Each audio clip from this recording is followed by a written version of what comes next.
Bismillahirrahmanirrahim. Bismillahirrahmanirrahim. Assalamualaikum warahmatullahi wabarakatuh.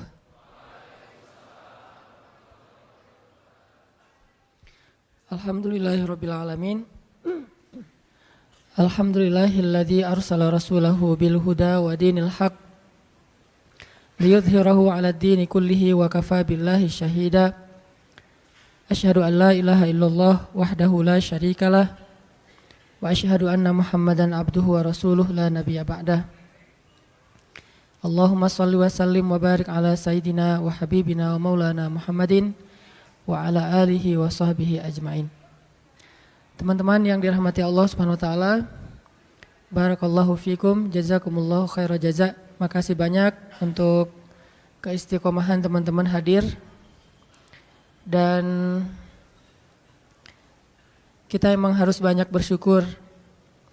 Soalnya Allah ngasih banyak kita kemudahan di Bandung ini secara khusus untuk kita makin menempa diri dan iman kita lewat majelis-majelis ilmu.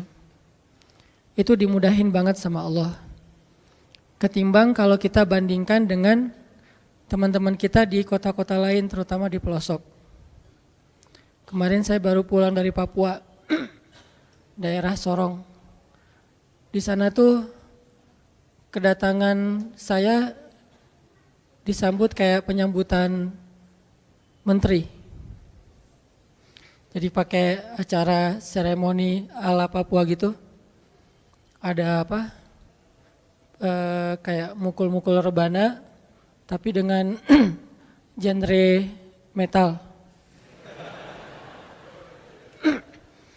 Kenapa bisa gitu-gitu banget? Karena memang jarang banget di tempat mereka itu ada taklim, terutama dengan konteks anak muda, itu jarang banget. Sehingga sekali-kalinya ada, mereka tuh benar-benar happy, euforia banget. Semuanya saling mention, kakak hadir tah gitu ya. Pada datang. Kakak jangan lupa ya hadir. Kalau tidak hadir, tidak masalah. Wah, pada datang rame-rame, seru gitu. Sedangkan kita di Bandung, hampir tiap masjid-masjid besar ada taklim. Rata-rata ustadz-ustadz, ulama-ulama yang berdakwah sekarang itu dari Bandung. Sehingga kita bisa dengan mudah mencari ilmu, belajar, duduk dalam majelis-majelis para ustadz, para ulama, dan ini harus kita syukurin supaya Allah Subhanahu wa taala menjaga kebaikan ini di kota Bandung yang kita cintai.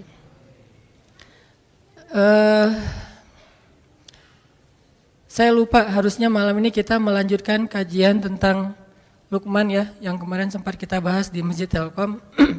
Tapi karena berhubung judulnya udah keluar, gak apa-apa, kita coba post dulu kajian tentang Luqman. Malam ini kita bahas sesuai dengan feature yang udah diposting sama teman-teman di sosmed tentang Wallace.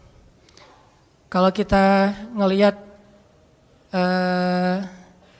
dari feature-nya, analoginya gimana ya rasanya bisa kadang-kadang ngerasain hidup cita rasa Louis Armstrong misalnya. Jangan terus-terusan sepultura kan ya. Kadang ada kondisi kita butuh semangat, kita butuh action yang benar-benar bikin kita itu survive dalam satu masalah. Tapi tidak selalu action dan semangat kita itu harus dalam keadaan rushing, dalam keadaan buru-buru, dalam keadaan panik. Banyak banget masalah yang bisa kita lewatin dengan sikap-sikap yang dalam tanda petik santai. Banyak banget konflik yang bisa kita lalui justru dengan sikap-sikap santai kita. Kalau semua konflik kita lalui dengan sikap-sikap panik, dengan sikap-sikap berlebihan, maka kayaknya ada kalanya konflik yang kita dapetin itu efeknya lebih besar dan bertambah rumit dengan sikap kita sendiri. Bisa konflik dengan orang tua. Konfliknya mungkin salah paham atau udah agak kurang nyambung nih antara kita dengan orang tua. Orang tua punya angle kita juga punya pola pikir kita sendiri. Gak nyambung, gak usah masalah yang rumit. Masalah milih jurusan aja kadang-kadang gak nyambung nih antara kita sama orang tua. Apalagi milih jodoh. Itu kan pasti paling berat kan ya. Susah banget ngelawan dua hal yang sama-sama sakral. Satu, perasaan cinta, kan sakral banget tuh. Kedua lagi, perasaan orang tua. Ini konflik yang luar biasa nih.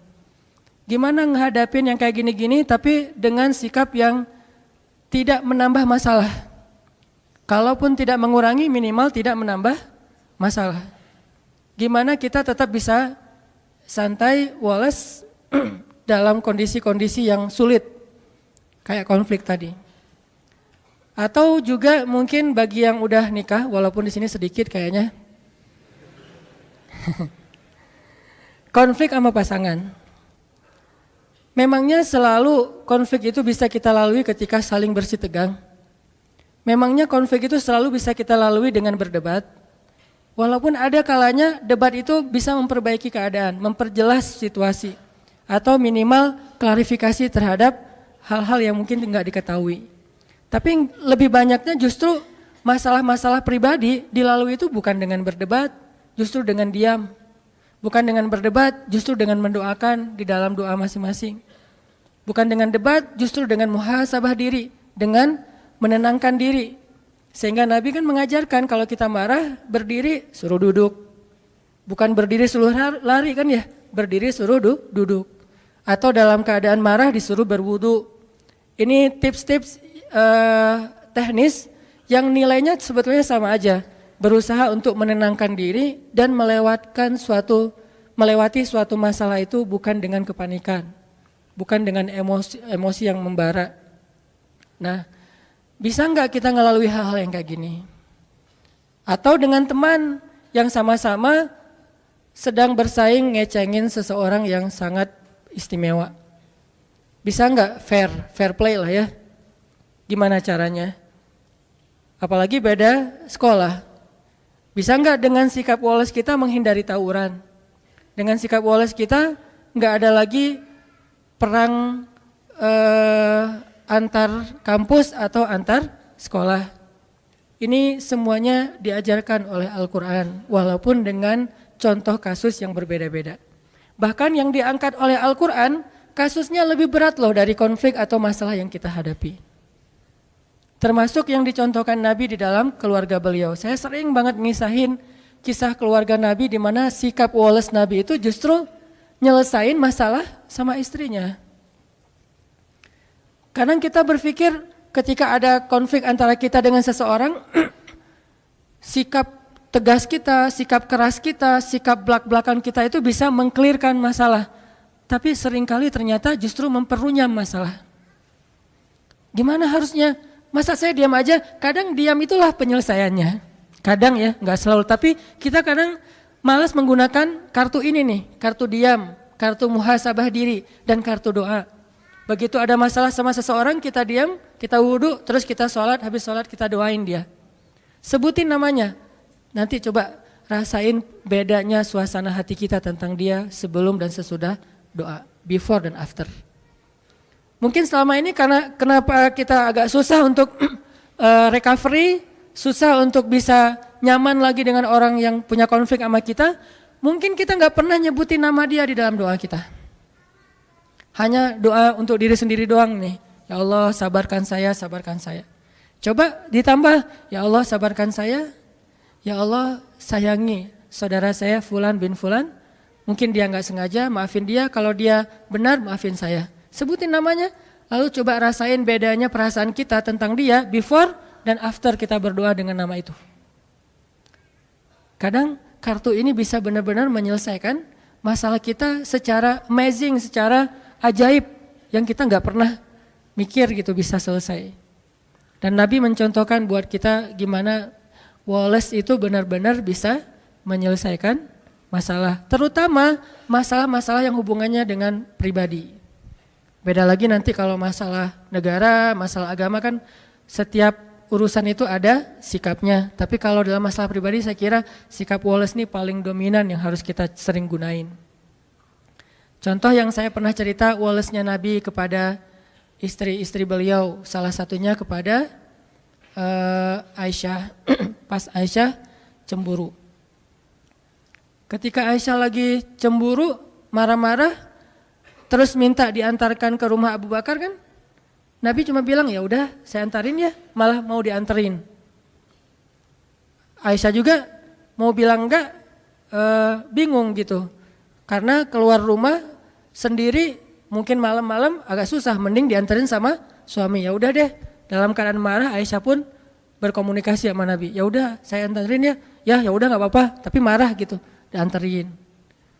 Naik ke atas kuda, Nabi memberikan lututnya sebagai pijakan bagi Aisyah dalam keadaan marah. Apakah Nabi tidak marah? Mungkin Nabi juga marah, mungkin Nabi juga tersinggung dengan sikap Aisyah, tapi tetap bisa ngejaga emosinya dengan sangat Wallace. Nabi jongkok, terus meletakkan lututnya di depan Aisyah, tangannya diberikan. Coba gimana cewek teh digituin? Apa enggak kelepek-kelepek ya? Lagi mana nih Aisyah? Mau naik sendiri ke atas kuda, susah. Mau pakai bangku nyari-nyari dulu. Ya udah deh, apa yang ada di depan, ya udah pegangan tangan. Sentuhan itu menurut beberapa penelitian memberikan efek luar biasa secara psikis kan ya. Sehingga ada, saya pernah baca artikel nih, entah kebaca entah sengaja nyari ya. Ternyata pelukan itu memberi efek yang luar biasa kepada pasangan atau kepada anak. Sehingga minimal kita harus memeluk pasangan kita, maaf ya nanti dipraktekin ya. Minimal dalam sehari kita memeluk pasangan kita 20 detik minimal. Dan saya mah kayaknya lebih dah itu mah. Minimal 20 detik. 20 detik ini sekali meluk ya. Bukan sekali meluk sedetik terus 20 kali, nggak ngaruh juga sih. Satu kali meluk 20 detik, itu ngefek. Nah, Nabi meletakkan kakinya, lututnya untuk jadi pijakan buat Aisyah, memberikan tangannya, sentuhan tangan, kemudian diangkat naik ke atas onta atau keledai atau kuda, jalan ke rumah Abu Bakar. Sampai di rumah Abu Bakar, Nabi dengan santainya nanya kepada Aisyah, Aisyah boleh nggak saya ngomong lebih dulu? Akhirnya Aisyah bilang boleh, tapi jangan ngomong kecuali yang benar ya. Lagi marah Aisyah teh. Nabi Wallace, yang nggak Wallace justru Abu Bakar. Abu Bakar marah, mukulin Aisyah di bagian pundaknya, pukulan yang tidak melukai, dipukul sama Abu Bakar. Ya Aisyah, kenapa kamu bicara kayak gitu kepada suami kamu dan dia adalah Rasulullah? Allah aja percaya sama dia, masa kamu enggak? Terus Nabi menengahi gitu. Kata Nabi, ya Abu Bakar, saya tidak ngantar istri saya ke sini untuk kamu sakiti. Kalau kayak gini mending saya pulang aja. Maaf ya Rasulullah, maaf. Akhirnya Abu Bakar minta maaf. Rasulullah lihat ke belakang, tuh Aisyah, kan aku belain kamu kan? Akhirnya Aisyah, ya deh gitu, udah. Coba, Nabi menyelesaikan masalah dengan pasangannya, bukan dengan Aisyah. Bukan, ya udah aku anterin deh. Ini kayaknya kita harus belajar nih akhlak kayak gini. Dan saya juga masih belajar. Kalau teman-teman nggak apa-apa kalau nggak belajar, karena juga nggak tahu praktekin ke siapa kan. Nanti aja deh belajarnya. Sekarang dengerin aja dulu. Susah nih hilang dari tema ini. Tuh Wallace menyelesaikan masalah. Gimana caranya hidup dengan cita rasa Louis Armstrong tadi misalnya, dalam tanda petik gitu.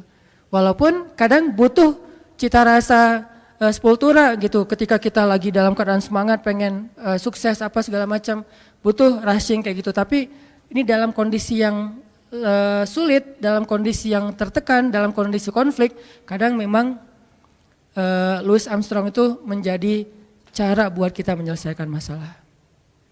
Ibarat orang lagi sakit kepala, kadang bukan minum obat yang pahit obatnya, tapi tidur. Dia tidur selesai. Ketika orang lapar, kadang-kadang bukan makan nasi, tetapi ketemu teman bisa hilang laparnya, teman TTM. Nah ini semuanya masuk dalam materi tentang gimana punya sifat yang wikor. Wikor itu atau sakinatun wakor. Gimana itu? Contohnya dalam sholat. Nabi mengajarkan kita tentang woles justru dengan praktek sholat. Gimana woles dalam sholat? Salah satunya adalah ajaran Nabi, kalau kita datang ke masjid dan kita mendengar di masjid orang udah mulai sholat, imam udah takbir, maka jalanlah dalam keadaan sakinatun wakor, dalam keadaan tenang dan gak usah terburu-buru. Di situ diajarkan. Padahal kita mau menghadap Allah, padahal kita akan kehilangan banyak keistimewaan takbiratul ihram bareng dengan imam, shaf pertama, banyak kebaikan yang kita akan kehilangan. Tapi tetap aja ada toleransi dari Allah melalui Rasulullah, udah aja santai dah, gak usah terlalu diburu-buru. Daripada kita lari terus ngos-ngosan takbir, baca doanya juga gak khusyuk. Ternyata justru kualitas didapatkan dengan sakinatun wakar, dengan dalam keadaan sakinah, santai, tenang. Udah datang ke masjid santai, tenang. Sehingga ketika ada seorang sahabat keliru dalam bab ini, gak salah tapi keliru, Nabi menasihati dia kan, dia masuk ke gerbang masjid, ke pintu masjid, dia ngelihat Nabi dan sahabat sudah ruku. Akhirnya dia takbir di pintu masjid, dia ruku di pintu masjid, dia jalan sambil ruku ke arah shaf. Kan ada yang kayak gitu, Bakroh bin siapa gitu. Selesai sholat dia curhat, Rasul saya tadi sholatnya lucu loh, model baru gitu.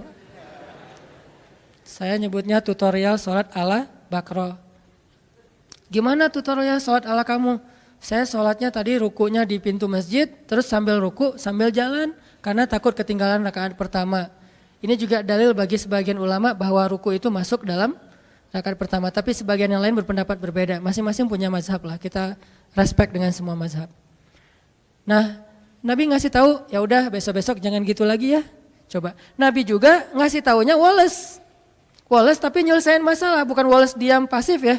Woles tapi nyelesain masalah, enggak marah-marah. Apaan kamu nih sholat kok dibuat-buat, kan saya enggak pernah ngajarin, dasar bid'ah. Enggak pernah Nabi ngomong kayak gitu. Santai aja ngomongnya tuh. Enggak usah tarik deh gitu ya. Biasa aja, enggak usah nyolot kalau bahasa anak ini mah. Ternyata Nabi juga nggak nyolot dalam masalah-masalah sepele kayak gini. Nabi cuma bilang, ya udah besok-besok jangan diulang ya. Kalimat inilah yang membuat para sahabat, para ulama beda pendapat. Ada yang bilang, oh berarti itu nggak boleh. Jadi harus ditambah 1 rakaat, nggak boleh kayak gitu. Ada yang bilang, oh itu boleh, cuman makruh. Buktinya Nabi mengatakan, ya udah besok-besok jangan diulang. Seandainya nggak sah, pasti Nabi suruh ulang. Jadi beda pendapat di antara ulama. Yang jelas teksnya mah kurang lebih Nabi itu woles banget menyelesaikan masalah. Ada sahabat yang lebih ekstrim lagi nih, wolesnya Nabi dalam dakwah kepada laki-laki Badui yang maaf buang air kecil di masjid. Itu kan simbol woles Nabi paling keren tuh. Walaupun saya ngebahas hadis ini, jangan berpikir saya mampu kayak gitu, kayaknya nggak mampu. Bayangin masjid, bukan masjid yang dibangun orang terus kita datang, enggak. Masjid yang kita bangun dari nol, jerih payah kita banget nih. Kita datang dari Mekah ke Madinah, di Madinah itu belum ada apa-apa. Kita bangun masjid itu dari nol banget. Kita bangun gotong royong, udah jadi masjidnya, tikar-tikarnya udah digelarin, duduk dengan para sahabat, udah capek lelah istirahat. Tiba-tiba datang seorang laki-laki yang entah dari mana, gak jelas, gak dikenal, main buang air kecil aja tuh di pojok masjid. Dia kira ini toilet umum, main buang aja di situ. Sahabat ngeliat itu sekelas Umar udah ngeluarin pedang tuh. Umar udah sap langsung. Hampir digini-giniin sama Umar. Wah ini nggak tahu nih. Umar udah ngeluarin pedang. Sahabat-sahabat lainnya udah merah mukanya, udah mau digebukin aja rame-rame. Nabi yang paling mencintai masjid di antara semua umat Islam. Jadi jangan bilang misalnya, Nabi bisa kayak gitu berarti biasa-biasa aja perasaannya dengan masjid. Enggak, Nabi itu paling cinta rumah Allah. Buktinya beliau paling lama kalau itikaf. Mana pernah kita itikaf Ramadan 30 hari atau 29 hari. Nabi pernah banget Ramadan itikafnya full. Gak usah ada masjid, belum ada masjid aja Nabi itikaf di Gua Hiro sebelum jadi Nabi. Jadi Nabi itu cinta banget dengan rumah ibadah. Cinta banget dengan rumah Allah. Sehingga ketika ada yang menistakan rumah Allah itu pasti paling marah duluan Nabi teh. Karena hati beliau paling bersih. Kenapa Nabi bisa woles? Karena itulah yang diajarkan Allah. Akhirnya Nabi bilang, udah woles saja sahabat-sahabat, santai. Tunggu sampai dia selesai. Jangan ganggu dia, karena kalau kita ganggu dia nanti jadi penyakit. Bayangin baru setengah diganggu kan jadi penyakit ya. Tunggu, biarin dia sampai selesai. Kalau belum, mungkin dihalau. Tapi karena udah terlanjur ya udah beresin aja dulu. Udah beres, baru Nabi minta tolong ada beberapa orang sahabat ngambil air, disiram, dibersihin, beres. Orangnya dipanggil sama Nabi. Siapa namanya? Senyum malah tuh coba. Jadi kalau kita belajar Islam rajinnya justru cemberut, kita ini gak ikut sunnah Nabi. Kalau makin kita belajar Islam makin rajin senyum, berarti kita ikut sunnah Nabi. Karena sunnah Nabi yang paling luar biasa itu senyum. Bahkan kepada orang yang gak ngerti, disenyumin sama Nabi. Siapa namanya? Kenalan. Coba lihat KTP-nya, SIM dan segala macam. Bahasa kita. Nah, ini mah kita ya. Ambil kenalan, udah kenalan, udah ngobrol-ngobrol baik. Akhirnya Nabi ngasih tahu, ini tuh rumah ibadah. Kami mensucikan tempat ini karena kami di sini menyembah Allah Subhanahu wa taala. Jangankan buang air, bahkan sampah aja kami pungut dari sini. Kan ada hadis kalau misalnya kita ngelihat sampah sekecil apapun di masjid, masukin ke kantong nanti dibuang di luar kalau itu bukan najis gitu kan. Nah, sampah aja nggak boleh ada di dalam rumah Allah. Tadi kamu mungkin karena nggak tahu ya, gitu-gitu deh bahasa kurang lebih. Oh itu ya, maaf saya salah tempat berarti dan segala macam, dia nggak enak hati gitu. Ya udah nggak apa-apa, dinasehatin, lama-lama malah masuk Islam. Udah mungkin dia sengaja ngetes kali itu, cuman agak ekstrem sih ngetesnya mulanya gitu. Pengen hijrah, maaf buang air kecil di masjid dulu. Kalau masjidnya woles dia hijrah, kalau masjidnya nggak woles dia nggak jadi hijrah tuh. Akhirnya dia masuk Islam, udah gitu dia doa, ya Allah rahmatilah saya dan rahmatilah Muhammad, yang lain jangan. Doanya gitu-gitu amat. Saya dan Muhammad doang, yang lain jangan. Sebel dia sama yang lain. Yang lain makin, apaan sih doa juga. Kata Nabi, jangan gitu. Kalau doa mintalah kebaikan buat semuanya, karena kamu akan mendapatkan kebaikan sebanyak yang kamu doakan. Oh gitu, ya Allah rahmatilah saya, rahmatilah Muhammad, dan rahmati juga orang-orang di sekeliling saya. Baru yang lain geleng-geleng. Bener ya, Nabi luar biasa. Bisa mengubah kutub hanya dengan sikap wolesnya. Bukankah ada sahabat yang masuk Islam itu justru gara-gara Nabi juga menunjukkan sikap woles ketika dia marah-marah? Dia tuh pengen bunuh Nabi nih, nanti cari ya namanya siapa. Dia pengen bunuh Nabi, ketangkap sama para sahabat, diikat di masjid, di tiang masjid. Setiap kali Nabi datang ke masjid, Nabi selalu menyapa dia. Gimana kabarnya? Tahu, kata dia. Oh ya udah, masuk. Besok datang lagi. Nabi ini kayak udah tahu orang diikat, tanya kabar gitu ya. Gimana kabarnya hari ini, udah makan belum? Tahu orang lagi diikat gini, nanya kabar, marah. Nabi bawa makanan nih, ada korma, tapi nggak diracun, korma aja. Korma air, Nabi ngasih dia air, tapi diikat tetap diikat. Kenapa kok bisa gitu? Karena hak agama, tetap hak agama nggak boleh kita curangin. Kalau kita mencurangi hukum Allah, berarti kita zalimnya ke Allah. Karena kita terlalu ngeringanin, terlalu nggak tegaan, akhirnya kita mencurangi hukum Allah. Tapi jangan sampai kita menjalankan hukum Allah sambil mencurangi hamba Allah. Inilah indahnya Islam, pertengahan banget nih. Tegas, tapi nggak zalim. Ada orang yang tegas, keras, zalim. Ada yang terlalu lemah, akhirnya jadi kezaliman merajalela. Nah, Nabi tetap mengikat dia di tiang masjid, tapi dikasih makan. Dan makan itu, makanan yang Nabi makan, bukan sisa. Dikasih minum, disapa, diperhatikan kalau lagi malam pakaiin selimut biar gak kedinginan. Tapi tetap diikat di masjid. Dia bisa tidur sambil duduk di tiang masjid. Lama-lama setelah Nabi berkali-kali menunjukkan sikap woles yang luar biasa, akhirnya dia membalas sapaan Nabi. Nabi japri dia udah bukan dirit lagi sekarang, dibalas. Mulai typing dia teh. Tadi dirit juga enggak, di blok malah. Tapi Nabi ngirim aja terus. Nah kita kadang-kadang ngedakwahin teman kita dengan perasaan bukan kita udah lebih baik dari dia ya. Gak boleh sama sekali kita berpikir kayak gitu. Karena kita sadar kadang kalau dia nanti udah dapat hidayah Allah, bisa jadi dia akan nyalip kita di tengah jalan, lebih soleh dari kita. Lagi pula kan kita nggak tahu akhir hidup kita itu akan baik atau buruk. Nauzubillah, mudah-mudahan kita tetap dapat husnul khatimah. Bisa aja dia yang kita lihat kayak sekarang biasa-biasa aja, ntar akhir hayatnya malah dapat hidayah dan masuk surga. Banyak banget kisah-kisah kayak gitu.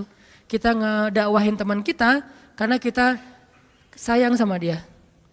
Kayak dulu kita ngajak dia malam keluar, malam nongkrong karena kita dekat sama dia soulmate kita banget, teman kita, sobat kita banget. Sekarang kita juga ngajak dia untuk belajar Islam bareng, ngajak sholat bareng, karena dia teman kita.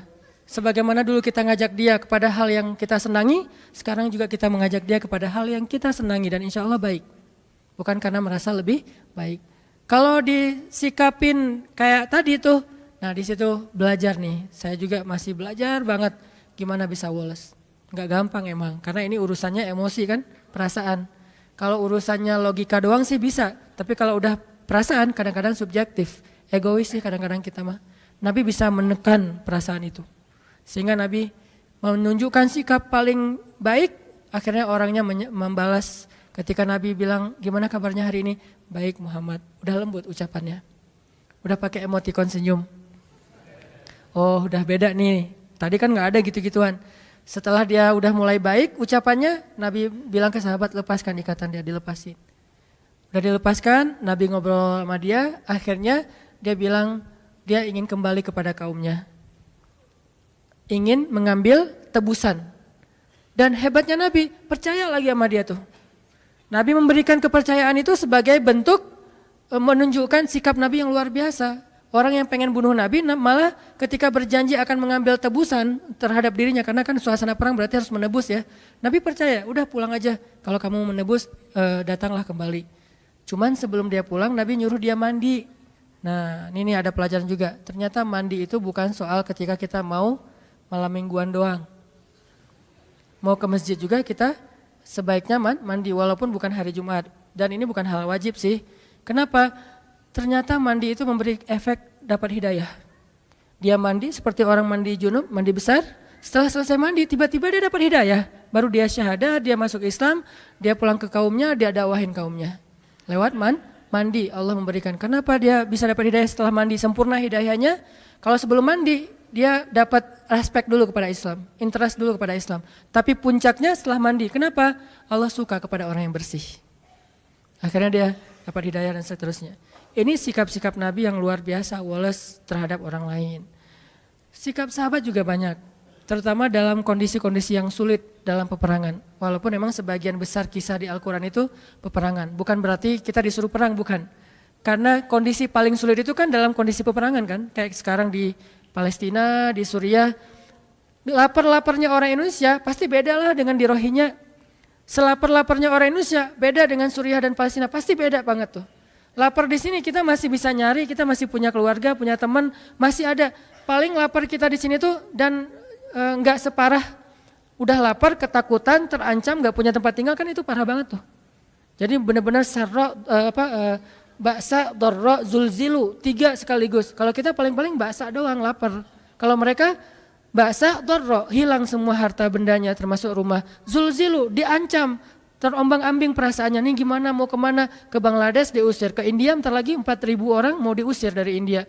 Kemanapun gak ada, di laut banyak yang karena udah overload gitu, banyak yang akhirnya tenggelam kapalnya, perahunya, mereka meninggal di lautan. Seolah-olah tidak ada satupun daratan yang halal untuk mereka. Pasti beda kan? Makanya Allah mengangkat angle perang. Bukan nyuruh kaum muslimin itu kok senang perang banget sih, ayatnya semuanya tentang perang. Bukan. Angle perang itu kondisi paling sulit yang dialami seseorang dalam peperangan. Apalagi perang-perang dulu kan bacok-bacokan ya. Kalau sekarang kan enggak kelihatan tuh musuhnya. Kalau dulu bacok-bacokan kayak tawuran udah. Kayak orang udah antar warga, antar sekolah, antar geng gitu. Itu luar biasa, kondisi kayak gitu diangkat oleh Allah untuk memberi suasana ke kita. Dalam kondisi kayak gitu aja sahabat ternyata dengan izin Allah bisa woles. Dan woles mereka lah yang menyelesaikan masalah di antara mereka. Ini kita coba belajar teman-teman. Belajar untuk menerapkannya terutama kepada orang tua, lalu kepada pasangan. Kepada pasangan ini terutama istri ke suami, baru suami kepada istri. Karena setelah orang tua, suami itu posisinya sakral bagi istri. Sakral banget setelah orang tua ya. Artinya setelah dia menikah, maka posisi ayah ibunya itu digantikan oleh suami. Sampai Nabi bilang kalau seandainya seorang perempuan boleh disuruh bersujud, maka Nabi akan nyuruh dia bersujud kepada suami. Tapi kan gak boleh sujud kepada makhluk. Nah, kepada pasangan, bahkan kepada anak, terus juga kepada tetangga. Nah ini juga susah nih, hese nih kalau ke tetangga nih. Ada tetangga yang suka iseng, yang sering usil, gimana cara kita woles? Kadang-kadang kita sekedar nggak dibales sapaan kita aja udah nggak bisa woles. Punten, orangnya nggak bilang mangga, udah. Atau kita lagi duduk, orang lewat nggak ngepuntenin, itu juga kadang-kadang kita emosional kan? Kita duduk nih, orang lewat, nggak ada punten-puntennya, jalan aja, wah bisa emosi. Kenapa sih kita terlalu mudah disulut emosinya? Dan ini akan membuat bukan hanya kita pribadi, bangsa kita itu susah banget untuk bisa damai karena masalah kecil aja kita tersulut. Hanya masalah di jalan, hanya masalah dengan teman, hanya dengan masalah dengan mantan, tersulut.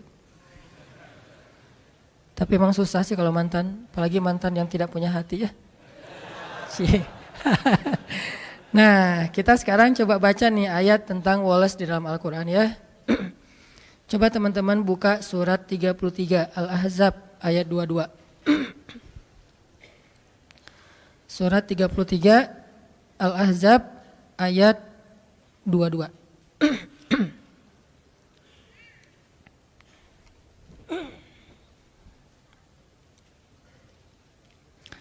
A'udzu billahi minasy syaithanir rajim. Mangga.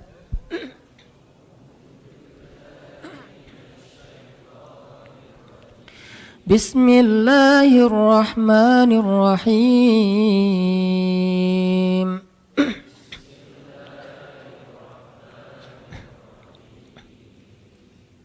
Walamma ra'al mu'minuna al-ahzaba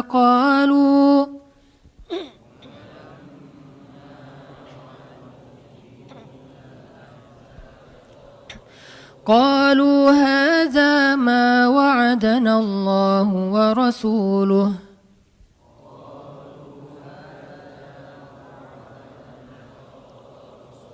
وصدق الله ورسوله وما زادهم إلا إيمانا وتسليما.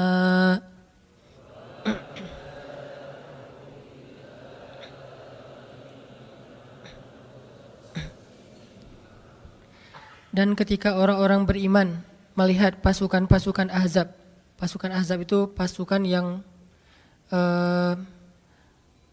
berkoalisi banyak gitu ya, kumpulan kabilah gitu. Mereka berkata, inilah apa yang pernah dijanjikan Allah dan Rasulnya, dan benarlah Allah dan Rasulnya. Sehingga tidaklah hal itu menambah bagi mereka kecuali iman dan kepasrahan. Ini kondisi sahabat ketika dalam keadaan tertekan. Kayak gimana kondisinya, ceritanya? Ceritanya sahabat waktu itu lagi mengalami musim kemarau. Musim banyak panen yang gagal. Dagangan gak laku. Sehingga sahabat-sahabat yang kaya juga miskin. Apalagi yang miskin. Untuk makan itu susah banget. Dan di zaman itu memang benar-benar kalau dibilang susah, benar-benar susah. Gimana gambaran susahnya? Sampai Nabi mengikat batu di perutnya. Ada beberapa cara Nabi menahan lapar. Salah satu caranya Nabi akan duduk dalam keadaan bersandar, nggak kuat lagi menegakkan punggung. Cara yang lain melipat tubuhnya kayak orang lagi ruku atau sujud untuk menahan rasa lapar. Cara yang paling berat lagi kalau udah nggak ketahan lagi, diikatlah batu di perut. Seolah-olah batu itu makanan yang masuk ke dalam perut sehingga menahan lapar. Ketika beliau ruku dan sujud, kedengaran suara gesekan batu. Karena kan di dalam jubah tuh pakai batunya di perut, bukan caper-caperan, gua tuh zuhud loh, lihat nih batunya banyak nih. Nggak gitu sih. Ditaruh di dalam jubah, pakai jubah, sholat. Begitu sujud dan ruku, kedengaran suara gesekan batu. Terus Aisyah nanya, ini suara apa dipegang sama Aisyah? Pas dilihat sama Aisyah, Aisyah nangis. Kayak gimana Nabi gak pernah komplain, gak pernah ngeluh, padahal selapar itu. Dan beliau gak pengen istrinya tahu kalau beliau tuh lapar banget, membuat istrinya sedih. Sehingga ditutup dengan jubah. Begitu istrinya maksain pengen cari tahu ada apa sih Rasul, udah gak apa-apa. Dipaksain, nangis Aisyah. Ya Allah, betapa dosanya saya membiarkan suami saya kelaparan kayak gini. Tapi mau masak apa? Nggak ada apa-apa di dapur. Nih, Nabi nih. Jadi benar-benar dalam kondisi lapar, haus, susah, nggak ada apapun. Tiba-tiba ada berita, orang-orang kabilah Arab berkumpul dengan banyak kabilah pengen nyerang kota Madinah. Dibantu sama orang-orang Yahudi yang di dekat kota Madinah. Ini ujian yang luar biasa. Kayak di Palestina, di Gaza, dapat berita bahwa Israel akan melancarkan serangan udara dan darat kayak dulu sekitar 2010 serangan di bulan Ramadan selama 50 hari itu. Itu kan ancaman yang luar biasa. Kita nonton di TV aja kayaknya jantung kita gimana gitu. Gimana yang ngalamin coba. Mereka tidur malam hari itu mungkin tidur terakhir buat mereka, setelah itu nggak akan bangun-bangun lagi. Dan nggak tahu juga mungkin apartemen mereka yang akan runtuh. Ketika tidur itu udah saling maaf-maafan, ini mungkin malam terakhir kita bareng-bareng, setelah ini kita insya Allah bertemu di surga. Benar-benar ancaman yang luar biasa. Ditambah lagi dari dalam kota, banyak orang-orang munafik ngegembosin, memprovokasi. Selalu kayak gitu kondisi kaum muslimin, dimanapun kayak gitu. Ada aja orang dalam yang memanfaatkan situasi kaum muslimin dalam keadaan tegang, mereka malah merusak suasana. Ini kondisi ketika walamma ra'al mu'minuna al-ahzab. Ketika mereka melihat pasukan musuh yang sangat banyak mengelilingi kota Madinah, dan kalau musuh itu masuk ke dalam kota Madinah, nggak akan memberikan ampun, habis semuanya. Karena musuh-musuh itu kalau masuk suatu kota, mereka akan menghancurkan rumah, membakarnya, merusak ladang, dan mengambil harta-harta, bahkan sampai anak kecil juga nggak diampuni. Itu karena yang terjadi di Suriah dan di Palestina. Sampai anak kecil juga nggak diampuni.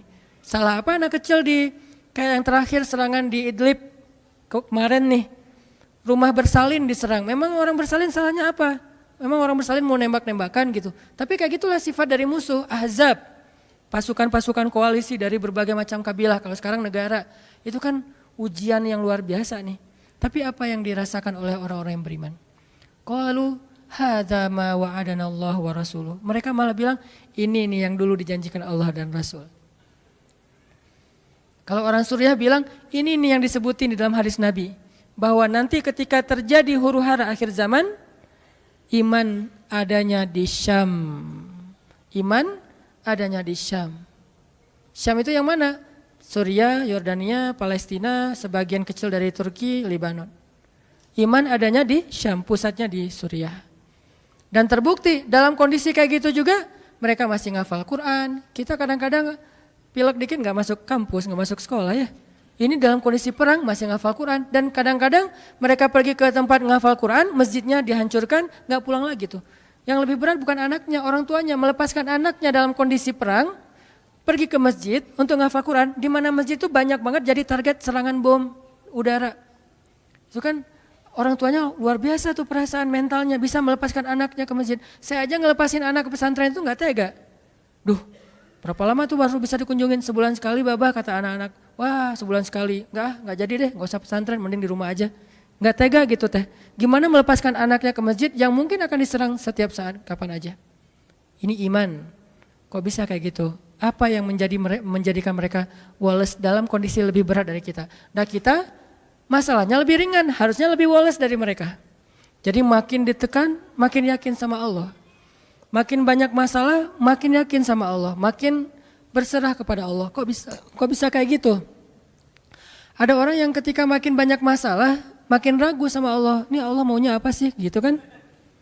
Ketika makin banyak masalah, makin kayak mempertanyakan takdir dan ketentuan Allah. Kenapa kok saya yang ngalamin ini? Kenapa saya dari dulu nggak selesai-selesai masalahnya? Kenapa justru setelah saya berhijrah malah banyak masalah? Kenapa para sahabat sebaliknya makin dikasih ujian, makin wa ma zadahum illa imanan wa taslima. Enggak bertambah kecuali iman dan kepasrahan. Jadi dikasih ujian malah makin yakin sama Allah, bukan makin ragu. Misalnya dia ganti nih modal transaksi dagangnya, bisnisnya. Yang tadi mungkin syubhat atau haram, sekarang dia pakai model transaksi bisnis yang halal aja deh. Yang aman-aman aja. Gara-gara transaksi yang halal malah banyak masalah. Masih mending kalau masalahnya cuman berkurang income-nya. Ini malah ditipu orang lah, rugi segala macam. Mulai mempertanyakan, nih bener nggak ya saya ngambil jalan yang syariat segala macam, kok malah makin susah nih kelihatannya. Kenapa kita ketika diuji malah jadi ragu sama Allah? Kenapa saya katanya kalau misalnya saya jujur, saya akan dapat kebaikan. Ini gara-gara jujur malah nggak lulus. Ya mungkin nggak belajar tapi jujur. Yang satu lagi yang nggak jujur malah nilainya bagus mungkin. Misalnya nggak belajar tapi dia dusta. Kenapa para sahabat ketika diuji malah makin yakin sama Allah? Malah makin pasrah kepada Allah. Karena mereka pegang janji Allah. Itu salah satu tipsnya. Kalau kita pengen tetap woles pas menghadapi kesulitan, pegang janji Allah. Makin kita kuat pegang janji Allah, diuji, kita makin pasrah sama Allah. Ya Allah, saya akan yakin sama Engkau memegang janjimu. Ketika diuji, saya berharapnya balasan dari Allah, pertolongan dari Allah. Kayak yang pernah saya sampaikan dulu, kalau kita dapat musibah, yakinlah kepada janji Allah, siapa yang membaca doa yang diajarkan Nabi, nanti Allah akan ngasih ganti yang lebih baik gitu kan ya. Allahumma ajurni fi musibati wa khluf li khairam minha. Ya Allah, beri saya pahala dalam musibah ini, beri saya ganti yang lebih baik darinya. Kalau kita pegang banget dengan janji Allah lewat doa ini, kita ketika dapat musibah setidaknya nggak akan panik habis-habisan. Nggak akan putus asa dalam menunggu pertolongan Allah. Setidaknya kalau nggak bisa woles-woles amat, nggak bisa tenang-tenang amat, minimal nggak panik habis berlebihan. Kalau musibahnya musibah kematian, nggak bikin kita meratapi kematian. Kenapa? Kita pegang janji Allah SWT. Makanya kan ada cerita seorang ayah yang diberi musibah dengan wafat 2 orang anaknya. Anak laki-laki pertama meninggal. Dia bilang innalillahi wa inna ilaihi rajiun. Anak laki-laki kedua meninggal. Dia bilang innalillahi wa inna ilaihi rajiun. Semua ini milik Allah. Allah yang memberi, Allah juga yang mengambil kembali. Suka-suka Allah, pasrah gitu. Nerima, ridho dalam bahasa agama. Bukan ikhlas ya. Kalau ikhlas itu dalam bab ibadah. Kalau dalam bab takdir namanya ridho. Raditu billahi robba. Saya ridho deh dengan ketentuan Allah, itu namanya ridho. Bukan yang ikhlas ya. Ikhlas apaan? Orang nggak lagi ibadah kan? Lagi ada musibah. Jadi bukan yang ikhlas ya, bukan. Tapi yang ridho ya. Kalau mau lebih tepat nih, tapi nggak apa-apa deh.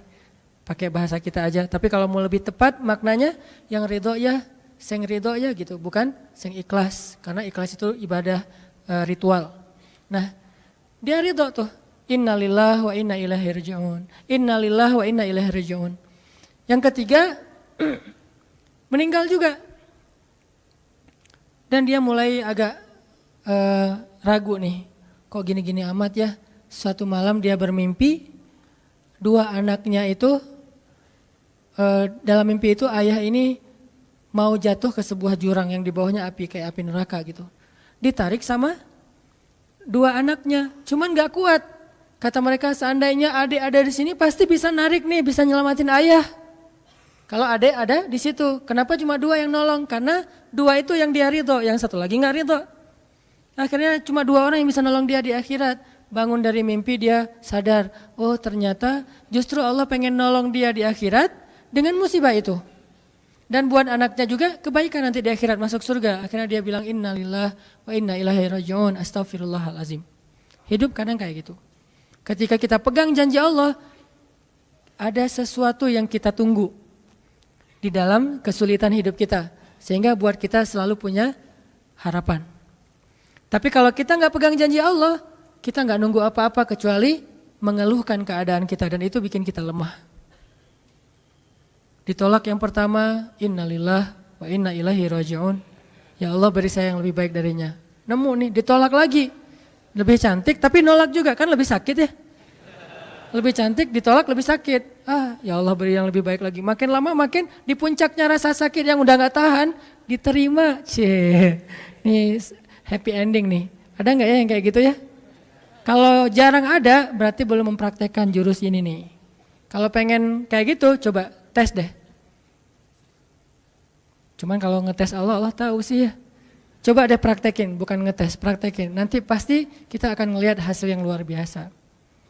Jadi pegang janji Allah. Saya kalau nggak selalu sih, kadang-kadang nih. terutama hal-hal yang masih mampu. Ada musibah kecil, langsung berpegangan pada janji Allah. Nah, ntar Allah ganti yang lebih baik. Tapi itu harus dengan bahasa hati ya, bukan dengan lisan doang nih. Wa khluf li khairam minha. Hati nggak percaya. Allah kan bermuamalah berakad dengan kita lewat hati itu teman-teman. Allah nggak berakad dengan kita lewat lisan doang. Makanya niat itu kan sesuatu yang terbersih di dalam hati. Walaupun dalam prakteknya ada mazhab yang mengucapkan, ada mazhab yang tidak mengucapkan. Yang jelas secara definisinya terbersih di dalam hati. Innamal a'malu binniyat. Terus Nabi menunjukkan dalam riwayat yang lain, Nabi menunjukkan ke dadanya atau hatinya. Artinya Allah berakad dengan kita itu dengan hati. Jadi kita kalau mau ditolong Allah, katakan kalimat itu dengan benar-benar yakin di hati kita. Wa khluf li khairam minha. Emang yakin saya Allah bisa ganti nih. Yakin. Gimana caranya? Itu bukan bagian kita, itu bagian Allah. Bagian kita berharap, bagian Allah memberikan cara. Jangan sampai kita mengambil bagian Allah. Pasti kita akan kebingungan. Orang kita bukan Tuhan. Mengambil bagian Allah apa? Harus jelas caranya. Kalau nggak jelas nggak percaya. Terlalu logis. Akhirnya nggak lagi ada ruang untuk kita berharap kepada sesuatu. Jangan mengambil bagian Allah. Gimana caranya? Ya terserah Allah. Yang penting saya berharap Allah ganti yang lebih baik. Ikhtiar urusan kewajiban kita kepada Allah. Bukan cara itu teh. Kewajiban kita kepada Allah. Ikhtiar itu dalam agama kayak ibadah. Sholat, puasa, zakat. Bukan jalan untuk menemukan suatu kebaikan. Karena Allah yang menentukan. Kadang-kadang kita ikhtiar ini jalannya dari yang lain. Kita ngejar, ternyata dapatnya justru yang kita sering pakai curhat. Kan beda-beda kan cara Allah ya. Kita ngejar, gak berhasil, curhat lagi ke teman kita di sebelah. Ternyata dia, bukan dia yang jadi sama dia, kita jadi sama dia gitu maksudnya. Ini artinya emang Allah yang punya cara. Asbab, subul. Walladzina jahadu fina lanahdiyannahum subulana. Orang yang bersungguh-sungguh di jalan kami yang akan tunjukkan kepada cara-cara menuju kepada kebaikan. Subul, bukan cuma satu. Kalau satu sabil, ini berarti Allah yang punya cara. Ya Allah, beri saya ganti yang lebih baik. Saya yakin banget nih. Kata teman kita, caranya gimana? Kayaknya mustahil deh. Allah punya cara. Allah bisa mendatangkan sesuatu dengan cara-cara yang kita mengerti, ilmiah, logis. Bisa dengan cara yang kita nggak ngerti, nggak ilmiah, nggak logis. Bisa juga dengan sebalik dari apa yang kita ngerti. Kita ngertinya gini, Allah bikin yang sebaliknya. Allah punya banyak cara. Contoh, Allah mendatangkan kita, melahirkan manusia itu dari pasangan ayah dan ibu. Ilmiah, logis, bisa dijelaskan secara keilmuan. Tapi Allah juga bisa mendatangkan seorang anak tanpa ayah seperti Isa dari rahimnya Siti Maryam yang suci. Atau bisa juga mendatangkan seekor onta bukan dari induknya tapi keluar dari batu seperti ontanya Nabi Solih. Allah bisa mendatangkan segala sesuatu dari cara-cara yang yahtasib aula yahtasib. Yang kita mengerti atau kita tidak mengerti. Makanya Allah mengatakan wa yarzuqhu min haitsu la yahtasib. Allah kasih rezeki dari jalan haitsu la yahtasib. Yang enggak pernah kalian duga. Berarti kalau masih keduga bukan itu jalannya. Bisa sih kayaknya jalan ini, bukan itu. Bisa sih ini, bukan itu. Terus jalannya apa? Yakin, itulah jalannya. Allah yang akan mendatangkan dengan surprise. Kayaknya surprise itu lebih seru sih. Dan surprise Allah itu emang pasti. Kalau surprise teman kita pas kita ulang tahun, kenapa ya hari ini kok biasa-biasa aja ya, gak ada yang ngucapin, gak ada yang ngasih hadiah misalnya ya. Kita masih berharap, mungkin mereka pengen ngasih surprise. Nanti malam-malam tiba-tiba saya masuk ke rumah, saya buka pintu rumah saya, tiba-tiba orang udah ngumpul semua di dalam rumah, terus ngasih surprise happy birthday gitu, balon segala macam, gitu-gitu deh, bisa. Tapi apakah itu terjadi? Belum tentu. Pas kita pulang ke rumah udah siap-siap gitu, gua mah nggak akan kaget lah, gitu-gitu pasti udah disiapin. Buka pintu, ngelihat ke dalam, jalan pelan-pelan, nyalain lampu, kosong, nggak ada siapa-siapa. Manusia bisa gitu banget kan? Teman kita atau pasangan kita berpikir pasti dia ingat lah, nggak mungkin dia nggak ingat hari jadian kita atau hari putus kita terus jadian lagi atau hari lahir lah minimal, pasti dia ingat. Tapi belum tentu dia bisa ngasih kita surprise seperti yang kita harapin. Kalaupun dia ngasih surprise, kadang-kadang kado atau hadiahnya itu nggak seperti yang kita harapin. Biasa-biasa aja ternyata. Mungkin dia lagi nipis keuangannya, nggak punya modal apa-apa, ya udah ngasih apa yang ada aja, pulpen, permen. Nah, Allah nggak gitu. Allah kalau ngasih surprise itu benar-benar ngasih dan buat kita benar-benar ngerasa beruntung kalau kita percaya. Makanya berakatlah dengan Allah lewat hati. Hadza ma wa'adanallahu wa rasuluh wa shadaqallahu wa rasuluh. Benarlah Allah dan Rasul. Hasbiyallah atau apapun ucapan-ucapan belief termasuk wakhluf li khairam minha, beri saya ganti yang lebih baik darinya. Tapi kita berakad itu dengan hati, Allah tunjukin tuh.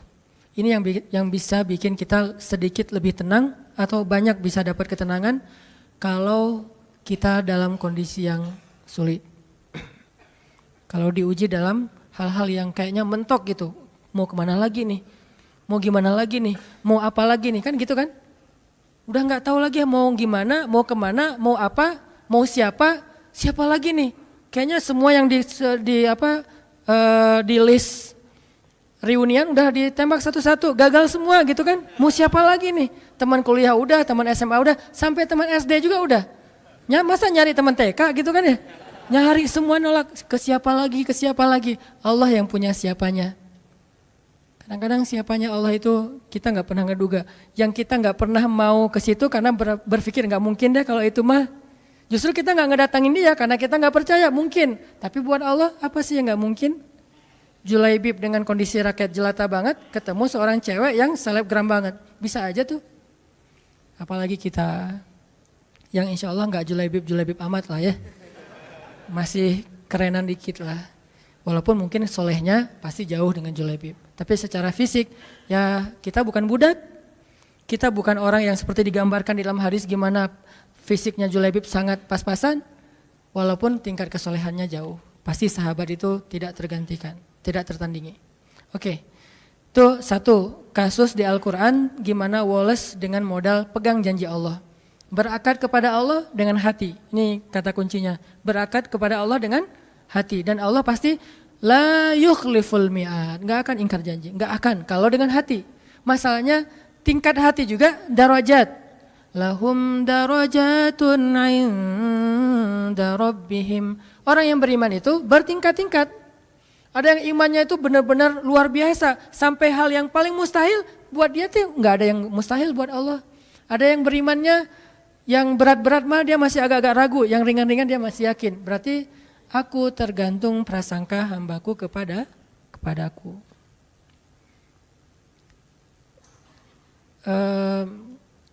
Ada tingkat keimanan kayak Ibrahim.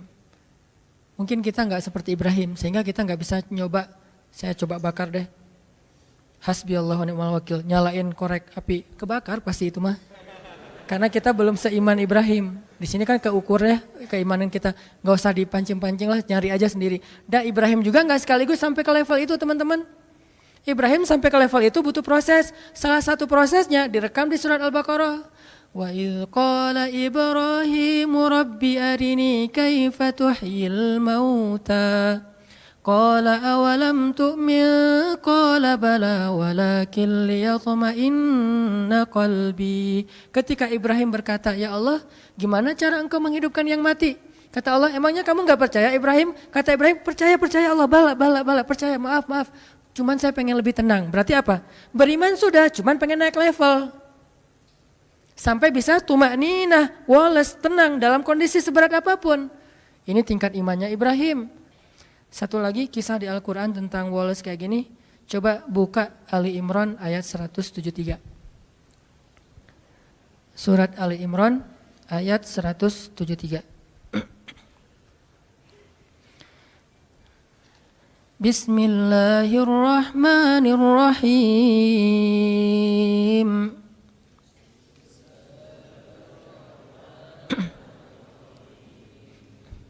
الذين قال لهم الناس إن الناس قد جمعوا لكم فاخشوهم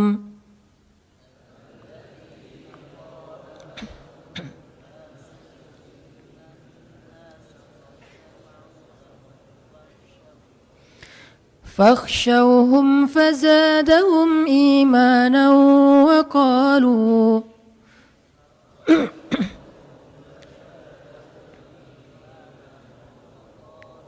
وقالوا حسبنا الله ونعم الوكيل.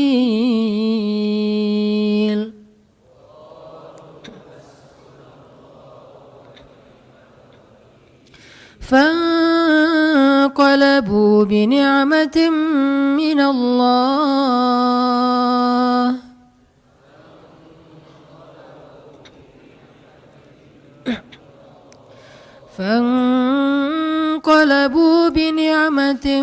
من الله وفضل لم يمسسهم سوء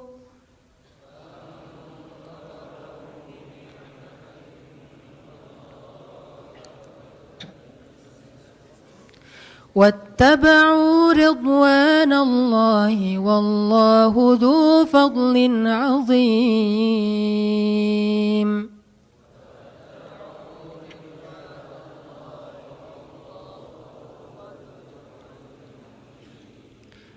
Orang-orang yang ketika dikatakan kepada mereka, sesungguhnya musuh-musuh telah berkumpul untuk menyerang kalian, maka takutlah kalian. Lalu bertambahlah bagi mereka keimanan dan mereka berkata, cukuplah bagi kami Allah dan Dia sebaik-baik penjaga. Maka mereka pun kembali dengan membawa nikmat dari Allah dan karunia-Nya. Tidak ditimpa suatu kesusahan pun. Mereka mengikuti ridho Allah dan Allah yang memiliki segala karunia yang amat besar. Ini kasusnya perang juga, cuman beda. Kalau tadi itu perang Ahzab, kalau ini perang Uhud. Kita tahu musibah dalam perang Uhud. Dalam kondisi para sahabat habis terpukul dengan kejadian mereka dihabisin di padang Uhud, sampai Nabi tembus raham beliau, sampai ada beberapa sahabat senior dan tokoh banget meninggal syahid dalam perang Uhud. Banyak para sahabat itu yang kena anak panah belum dicabut, cuma dipatahin doang. Banyak yang kesayat-sayat sampai Ummu Umarah, seorang perempuan yang melindungi Nabi itu, ada 20 bekas sayatan pedang di tubuhnya. Jadi dibacok itu 20 bekas bacokan di tubuhnya. Semua sahabat itu luka parah. Semua luka parah. Ada yang matanya buta, ada yang lagi sakarat, lagi udah koma, udah parah banget. Dalam kondisi terluka-luka, berdarah-darah di sebuah daerah namanya Hamra'ul Asad. Nama daerahnya Hamra'ul Asad. Apa itu Hamra'ul Asad? Singa berdarah. Jadi nama daerahnya juga pas dengan kondisi itu.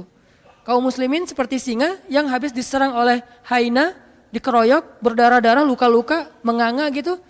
Dalam keadaan lemah yang luar biasa, mereka berada di Hamra'ul Asad. Tiba-tiba Nabi mengatakan, wahai kaum muslimin, mari kita kejar musuh.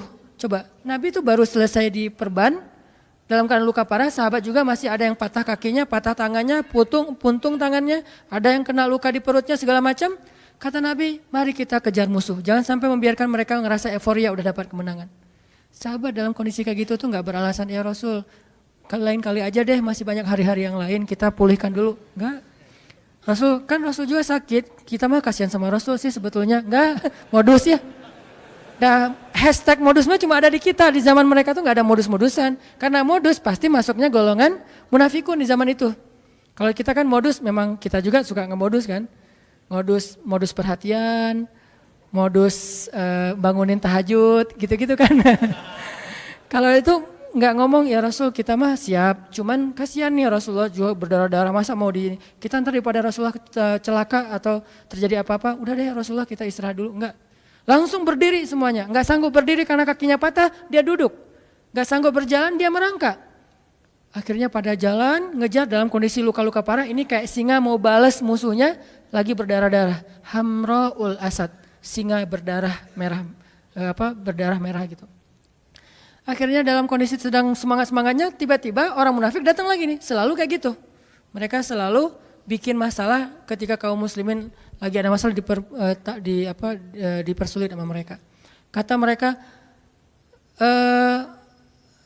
innan nas qad jama'u lakum fakhshawhum. Musuh itu sekarang jama'u lebih kuat lagi, ditambah lagi pasukannya, datang yang baru-baru lagi, lebih kuat daripada yang kemarin. Kemarin aja kalian udah hampir kalah, apalagi yang ini. Fakhshawhum, udah nggak usah cari masalah, pulang aja, kata orang munafik. Apa kata kaum muslimin? Hasbunallah wa ni'mal wakil. Cukup buat kami Allah. Kalau mereka punya banyak pasukan, kalau kami punya Allah. Mereka punya rencana jahat, kami punya yang maha merencanakan alam semesta. Mereka punya senjata canggih, kami punya doa. Hasbunallah wa ni'mal wakil. Cukup buat kami Allah sebaik-baik penjaga. Makin nambah yakinnya sama Allah. Ini luar biasa. Jalan lagi, makin gagah gitu jalannya. Ketika musuh melihat mereka dari kejauhan makin gagah, walaupun terluka-luka parah, tapi kayaknya ini lebih motivasinya lebih kuat daripada yang pertama. Musuh gentar, akhirnya musuh lari. Bisa dibilang perang Uhud itu 2-1, menang, cuman kebobolan. Yang lain menangnya telak, kalau ini kebobolan tadi sedikit. Buktinya apa? Musuh lari, nggak berani lagi berhadapan kaum muslimin ketika adegan kedua. Karena ngelihat wajah-wajah kaum muslimin itu udah siap mati semua. Kalau tadi kan belum terlalu siap nih, ngelihat banyak harta rampasan perang. Kalau sekarang emang datang buat mati, bukan buat hidup, bukan buat kembali dalam keadaan selamat. Pengen mati aja udah. Namanya juga dalam peperangan ini pakainya logika prajurit ya, jangan pakai logika sipil. Ngapain sih gitu-gitu amat, namanya peperangan. Dan di situ ada heroisme gitu. Kita kalau nonton film Hollywood tentang gitu-gitu kan selalu respect. Kenapa ke para sahabat nggak respect? Kan sama aja logikanya, logika perang. Siapa yang paling pemberani berarti keren di situ teh. Akhirnya musuh lari, pulanglah mereka. Fanqalabu bini'matin minallah, pulang dengan membawa nikmat dari Allah, harta rampasan perang, wa fadlin, dan anugerah dari Allah berupa pahala, ridho dari Allah. Lam yamsashum su, tidak ada satupun luka yang menggores di tubuh mereka, dan Allah ya yang memiliki segala kebaikan. Kenapa bisa endingnya itu hebat, menang, berhasil? Karena mereka bilang hasbunallah. Jadi pelajarannya apa di sini biar kita walas? Ketika kita tidak lagi berharap kepada siapapun kecuali Allah, saat itulah kita makin kuat. Ketika kita punya banyak harapan kepada makhluk, saat itulah kita lemah. Terus kalau gitu nggak boleh kerjasama dengan makhluk? Enggak, ini bab ikhtiar. Bedakan bab ini berdua. Bab tawakal, bab ridho, bab thiqah, bab istislam dengan bab ikhtiar. Ini dua bab yang berbeda. Bab ikhtiar, bab zahir. Bab tawakal, bab batin. Yang kita omongin sekarang urusan batin. Zahirnya mah kita boleh berjabat tangan bahkan dengan orang kafir sekalipun. Transaksi muamalah duniawi mah kita dengan siapa aja, nggak harus dengan muslim doang. Tapi bab batin, bab yakin kepada Allah. Jadi yang kita omongin bab yakin kepada Allah. As-siqah billah. Ketika yakin kita mendua dari Allah kepada makhluk, saat itu kita lemah. Mentiga, mengempat, mengelima dan seterusnya. Makin banyak makhluk yang kita harapin dari dia, makin kita lemah. Makin sedikit makhluk, makin kita kuat. Makin tidak ada siapapun kecuali Allah. Hasbunallah, itulah puncak dari kekuatan kita. Dalam keadaan hamra'ul asad, berdarah-darah pun bisa mengalahkan musuh. Bukan sehat itu, berdarah-darah. Apa kekuatannya? Apakah fisik? Bukan. Senjata? Enggak. Strategi? Ini malah kayak bisa dibilang nekat ini. Enggak pakai strategi lagi. Terus apa? As-siqah billah, hasbiyallah, hasbunallah.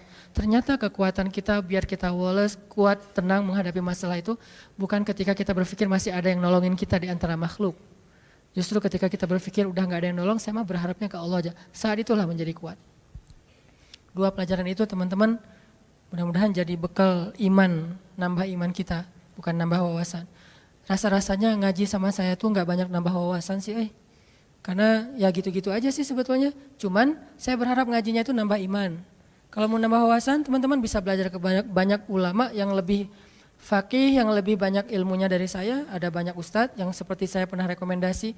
Ada Ustadz Adi Hidayat, ada Ustadz Abdus Somad dengan latar belakang berbeda-beda. Ada Muhammadiyah, ada NU, tapi bijak dalam menyikapi perbedaan. Mereka lebih faqih dari saya. Tapi saya berharap kita di sini ngebooster iman kita. Karena kalau itu udah kuat, yang lain jadi mudah. Mudah-mudahan bisa nambah iman, nambah yakin. Satu, pegang janji Allah.